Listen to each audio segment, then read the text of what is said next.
So in a situation where your prospect has identified they need a new brand identity and logo design system, you've determined this is what they need, and you've determined that it solves a business problem. What business problem did that solve? The way they show up is not representative of how good of a business they are. It feels incongruent with their marketing. It's not attractive enough for the kind of client they need. So they're not getting the right leads in the door because maybe they look cheaper than they actually are. And they're introducing a new line of things where this extended brand identity is helping them launch this stuff easier and make sure that everything is cohesive as it goes out. It sounds like everything you're saying is what they have currently is misaligned with what they like. Yes. From status to attraction to leads to product launch, awareness, association, they want to change it. Are any of these things quantifiable from a business metric? I get the dance we're doing now. I'm the client. I feel like I'm feeding right into your hand. Is this happening right now? Is this meta right now? Is this what's going on? Yeah, if we're not attracting the right person, then person that we want,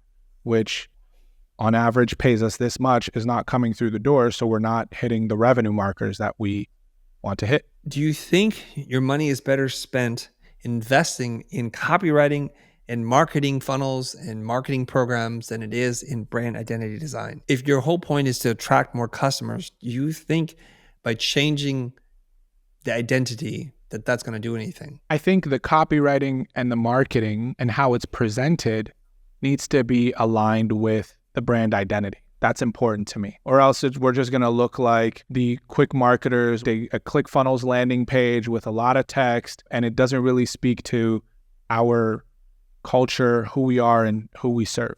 So I do think important. I do want to say this. I would love nothing more than to design a brand identity system for you. However, I just need to check in with you to say, like, in the real world, do you buy products that you love from companies that are very valuable where their logo and identity system is trash? That's an excellent question.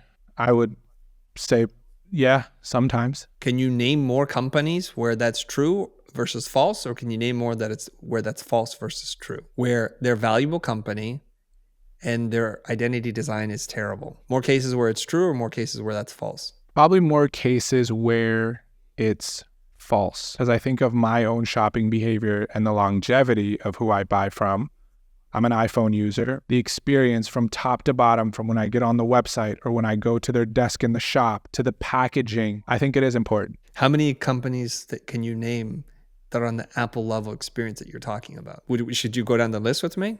Not many, probably. Probably not. So I already know the answer to this question is because a lot of people associate a solution with what they want and they don't actually take the time to actually check in whether or not the market validates this or not. I'll give you a couple examples. The Hilton Hotel, you love their logo and identity system? I could care less about it, actually. Right. Valuable company? Very much so. Marriott. Yeah.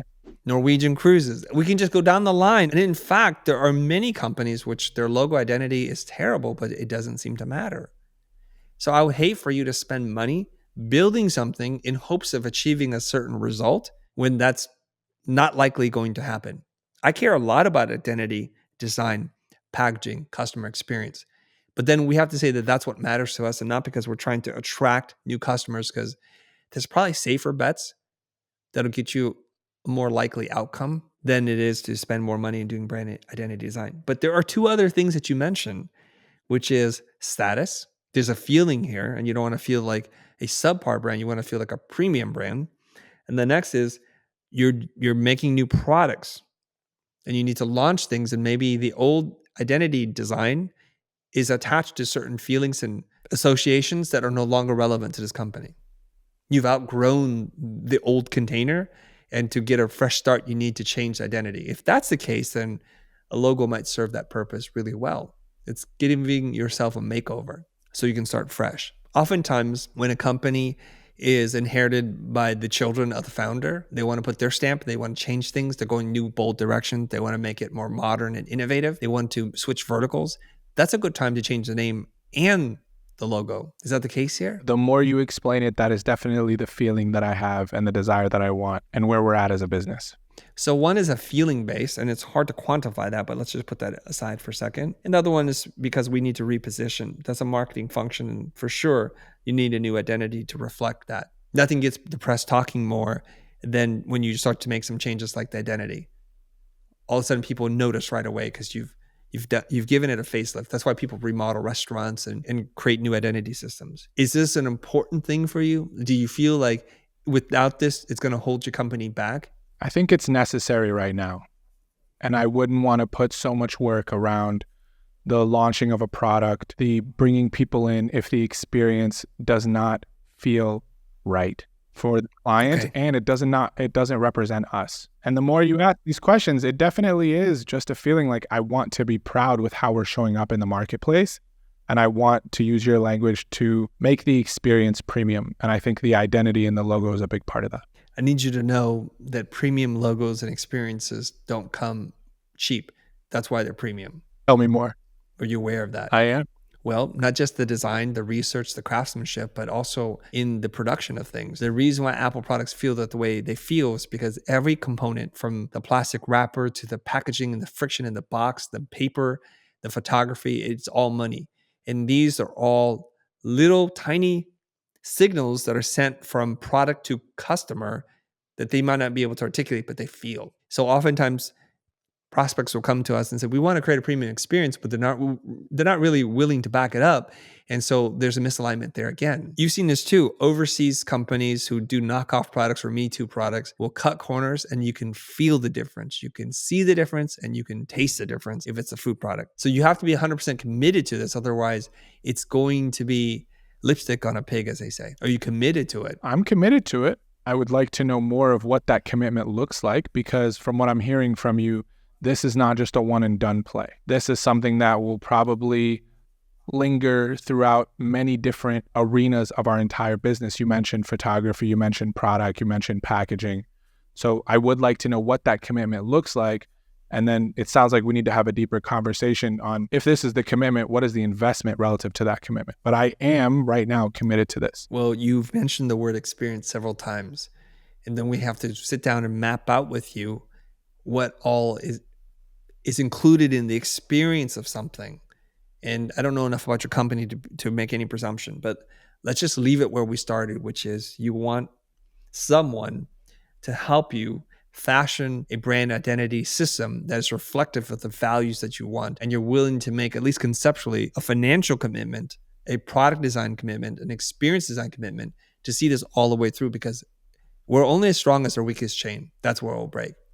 So having said that, in what ballpark of money have you prepared in your mind to spend towards this endeavor? You know, with it being something that I didn't think it would come cheap relative to what I want to accomplish, definitely mid 5 figures or something like this. But again, I don't know what I don't know, so I am seeking you to kind of guide me in this arena if I'm being transparent. So you're prepared to spend somewhere in the $50,000 to $60,000 range, is that right? Yes. Once that's accomplished, what is the rest of the commitment that you have in terms of printing, production, photography? Do you have a sense of your overall budget for design? Be honest with you, you've opened up my awareness to what's going to be needed after this initial deliverable that I was expecting from this call. So I would probably need a little bit more guidance on that as to whether that's a communication with you to discover what that is, or if I need to go back to the team and understand, like, okay, we're going to need more money because of the rollout of this after the identity is built. So let's talk about this real quickly. This is an aside to everyone who's paying attention right now. In order for us to expedite the conversation, I'm going to skip over a few things. I'm going to make some assumptions that Mo and I have not talked about. And I'm going to enter back into the scene as if the conversation already happened, okay? And if you're interested in hearing more about that, let us know in the comments. We'll take care of that. So on a different episode, we will go into detail this thing so that you can see it in its excruciating detail, and we can do that. Now back to the episode. All right, Mo, given our conversation about your needs and the SKUs that you have and the different customer touch points, I'm going to do a ballpark estimation right now. On top of the $50,000 or $60,000 you're going to need to spend on the identity design, or what you're prepared to spend, we're looking at another at least $250,000 to $400,000. So somewhere between $250,000 to $400,000 is the commitment that you need to make on the other things. First of all, before we go too deep, how does that sit with you? Way too much. You're going to spend $60,000 on a logo and you're not prepared to spend, in production for all the other touch points that we talked about, the website, the social media assets, the packaging, the printing. I'm just getting you prepared for how much money you're going to spend if you want to create that experience. Like I said, you've opened up my awareness to that being the need. I didn't expect it to be in that high of a six-figure mark. I'm just saying, one business owner to another, if you're prepared to spend $50,000 to $60,000 for an identity system, this is very much on the low end of the spectrum here. So there's probably some potential misalignment. This is why we have to have this conversation here. Because if you actually hire someone like us to design your identity system, but you cheap out or you cut corners on the production, the printing, your signage, and all the kinds of things that you need to make, then I think you're wasting your time and your money. And I don't want to do that to you. How would you like to proceed? Honestly, from what you just said, I may have to let this marinate. I'm completely misaligned with what I think it's going to cost versus what you just laid out. Let me just quickly explain it to you so you can have the things to ruminate over, okay? If you were to use a new identity system with your existing website, it will feel really weird because it'll feel like you took a cool logo and you pasted it into your site and nothing will work. And depending on the level of design service that you're going to use, it could be anywhere between $40,000 to $80,000 just to do that alone.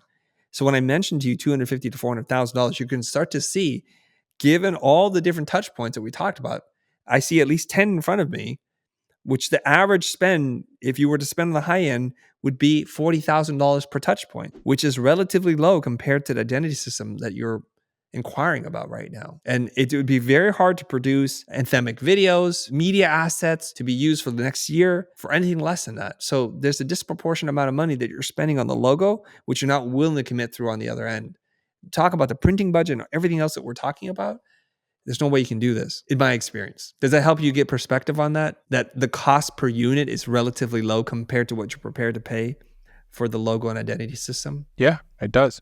It does. I think at the core of all this, I wasn't prepared to spend that much out the gate. So it's good to know that that's kind of what's going to be expected. And I definitely have to do some realigning with what I'm prepared to do. Let's take a pause here. I want to explain something to our audience. Any company, an entrepreneur who's prepared to spend $50,000 to $60,000 on creating a premium experience and rebranding has already committed way over this amount of money. This is where the role plays usually break, because if you think about the amount of money they have to have and the investment they're willing to make, they're not going to sit there and spend 50, 60K on a logo and say, let's do everything else for 5K each. It just won't make sense at all, right? So this is why our audience is not able to connect like, oh, the role play didn't work. It didn't work because Mo doesn't run a $300 million company, and he would know that when we talk to customers who can pay this kind of money, they'd spend $250,000 on one video alone, one 30-second video. They'd spend $100,000 on making an explainer video for a conference they're going to use one time. In fact, back in the day when we used to work with gaming companies for their demos for E3, which is the big gaming conference, they spend north of $500,000 to do a product launch video that is like 30 seconds or a minute long. That's the level in which we're talking about right now. So everything is relative, right? Had you said we have $10,000 for a logo, then I would have pulled the other numbers down because I'm just using relative scale here. That's why this one scenario is like, it doesn't make sense to me. Well, no one would spend 60K and then cut every other corner that I know. There was a little bit of intention from me on that. And I know this, but I want you to elaborate what you're doing. I heard a few things that you did, but I want you to break down that scenario. I'm going to consider that role play ended with me backing out, maybe calling you again because you consulted me to really think about what I'm spending my money on, right? And wasn't fully in alignment with my thinking, well, maybe I shouldn't spend that much on a logo because I don't have that much for everything on the back end. But here's some things that I heard from you. You did a lot of unselling yourself.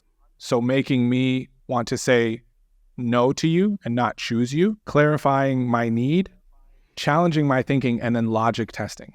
And I think a big part of how we got to the conclusion of like, dude, you're going to spend 60, but you're not going to spend 250 on all the other collateral that you're going to have to make. That's a big test of my logic. But I want you to kind of, because you're masterful at this, break down what you did, because I don't want the end conclusion to be like, well, Chris has 30 years of experience. That's why he did it so well. So can you just break down what you did with me in that role play? Yeah, I'll tell you the simple way to do it, and then I'll expand on it if you wish. I do wish. What I'm trying to do is what therapists do. The therapist is almost solely reliant on the person in front of them to tell them the truth. And the truth is a funny word to use because true to them, true to life, true to reality, it can all be true and also be all untrue. So whenever they hear something and their spider sense goes off, they have to say, where have you seen this to be true? What evidence do you have that supports your observation? That's all we're trying to do. So when the client says, yeah, all valuable companies have a really amazing identity design system. I said, well, really? Actually, I think my instincts tell me the opposite, but I don't say that up front. I just say, what evidence do you have this to be true? And I don't want to use those words because it seems very challenging for me to ask it that way. So then I say, well, based on your experiences with brands that are valuable, how many can you think of that have a great identity design system versus how many that don't? I already know this because the world is ugly. It's run by people who have no taste, who hire people who have no taste to make things that are tasteless. It's very rare. That's why when the client or the prospect pointed out Apple is the easy reference as to the gold standard. If you look at the gold standard, it falls off really quickly. There are tons of companies out there that have great products, that have great customer relationships, that are worth billions of dollars, who have a really poor identity design system. True. So I already know that I kind of have a lot more evidence, at least I've been able to observe, that supports the opposite. So when I hear something that's untrue or illogical or irrational, I just have to ask. Is this because you are someone that does their due diligence assessing these things so you can be like, okay, that sounds illogical? Or am I jaded to assume that I don't feel like everybody can come to that conclusion so quickly where you're testing that person's logic? I'll give you the life hack. Assume everything that's said and presented to you is untrue. Okay. And I'll tell you why. Not to be a jerk, but that's what it means to be a critical thinker. To be critical of your thoughts. What I assume, because when I've worked with enough clients now, my assumption is clients are busy. They don't spend their time thinking about the things that I care a lot about. And so they haven't formulated all their thoughts and theories on what they need to do on a visual or design basis. They ask for solutions that don't even know are connected to real results. And they don't use precise enough language. And so that's a lot of reasons why I suspect nothing that they say is true. Not that they're ill-intentioned, not that they're trying to lie to me, but they just haven't had time to think about it. My job, my role is to help them think about it as an advocate for their business and their goals, not as an advocate for Chris Do. And I think what you're seeing here is a level of business maturity. Yes. A level of self-confidence and self-awareness, amount of stoicism, and living by the value of do what's right for the client. And you may lose the business today, but you'll win the game tomorrow. So let's break this thing down. Let's take it to somewhere real personal between you and me. We got off a 2-hour call with the entire content team, and each and every single person presupposes they have the right solution. And the whole time in which I'm talking, I think they're just mostly just waiting so they can present their idea versus like, what is Chris really saying? What is it that he wants? And how do we check in with him to make sure this is true and he's thought this through? Now, I'm unlike most people in that I actually do think through what I'm about to say, and I try my best to use precise language. But this is not an indictment on you and anybody else that was on that call, but everybody, I think, is just really waiting to say something, not really listening at all, and using their own unverified observations and opinions to counter my own opinions. You're going to lose that war every single time. But what you're also going to do is you're going to increase the friction that you have with your clients. So that's just a business lesson, everybody. I don't go in there saying, you should do it this way because I believe this to be true and you don't know what you're talking about. And, well, my observation says the opposite. And that's unfortunately just a sign of business immaturity. Now, it's going to sound like, wait a minute, didn't you say you go and assume that people don't know what they're talking about and they're lying to me and it's untrue? Yes, I do. But I'm interested from their point of view, what their observations are, and I would like for them to share that data with me versus me coming in saying, well, I went through the site and I've been watching these shows on the internet and this is that's me entering new evidence into the case. I don't want to do that. So if they say something that's true, then I'm more convicted and confident that this is the right solution. This is an extremely high level intellectual conversation that I think is about to over people's heads. I mean, I've done this multiple times now, and it's still it every time it blows my mind because it just makes me realize how jaded we go into these conversations, how we do lead with a tremendous amount of assumptions, how we do lead with a tremendous amount of hunger and ego and wanting to earn the business quickly from a place of selfishness.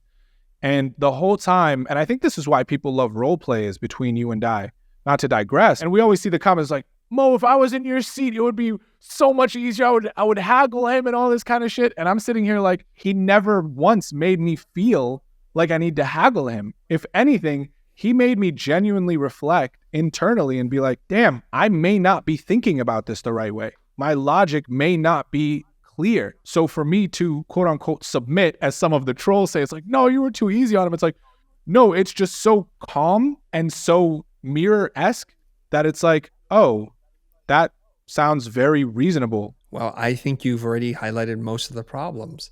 One is maturity. Maturity comes in self-confidence, ego, assumptions, arrogance. I would use the word arrogant because I think what people assume to be arrogant is not what they do. It's like, no, that's what other people do. But if I come in ready to prescribe solutions to you, presuming I know a lot about your business and what your wants and needs are, and that everything I say is true, that's a pretty arrogant position. And I ask certain questions thinking, I think I know the answer, but I leave room for them to say something different. Right. And if they say something different, I'm like, oh, okay, you're right. And if you frame it as an open-ended question, they won't feel like you're leading them, so you have no pie on face. And if they say, isn't it true you were there on the night of the 5th with the murder weapon? And then they're like, no, I wasn't. I was with my mom. Like, well, poo's on my face, isn't it? So, but if I'm like, so where were you on the night of the 5th? Can anybody corroborate your whereabouts? How do you know? How do you remember that time so well? That seems pretty reasonable. I'll move on to the next question. If you go in there feeling needy, like you have a lack mindset, it's going to skew your questions. It's going to change your tone of voice. And you're going to sit there and think, what can I do to get Mo to sign on the dotted line? Yes, so true. And, oh, I don't care what Mo asked for. I want to sell. Well, it seems like Mo wasn't comfortable with 50. I'll drop it to 25 right now. This creates all kinds of strange signals to your prospect. It's like, wait a minute. Is this all a game for you? This is my business. You just change prices and scope on the fly. And one thing that we didn't talk about, Mo, is what I'm doing. I'm not really trying to unsell you. I'm just trying to be your advocate. That's how I felt, though. And if we were strangers and I could get you to tell me on camera afterwards, I suspect, and you can tell me otherwise, there's a little feeling of warmth. Like, God, because we just want to make sure that people care about us before we do business with them. And Mo had asked me this question a long time ago. I'll bring it up from the archives here. And he's asked me before, Chris, how do you show people you care? How do you do that? And I turned to Mo and I said, Mo, here's the dirty secret, because I genuinely care. It's that simple. I don't need to sell you today. In fact, I prefer not to sell you. I got enough on my plate. Now, here's something really interesting. I saw this video, and hopefully you can find it for the cut later. There's a guy, I don't know who he is. I feel like he's Jake the jeweler, and he's giving away an ounce of gold. Oh, I've seen this video, yes. Okay, it's like these little tags that he gives out to people, and people are super suspicious of other people. He's like, let me see how much gold I can give away today. So he's like, hey, do you want gold? Do you want gold? They're like, no, because they think there's always strings attached. And when people are like, no, I don't want it, he goes, that's totally fine. And he says to camera something like, I think this is one of those things where no is more valuable to me when they say no, so I have no problem with rejection. When you have something truly of value, like you're literally handing out gold on the street and people don't want it, you don't feel rejected, you feel relieved. But I don't think we internally believe that what we're doing is valuable.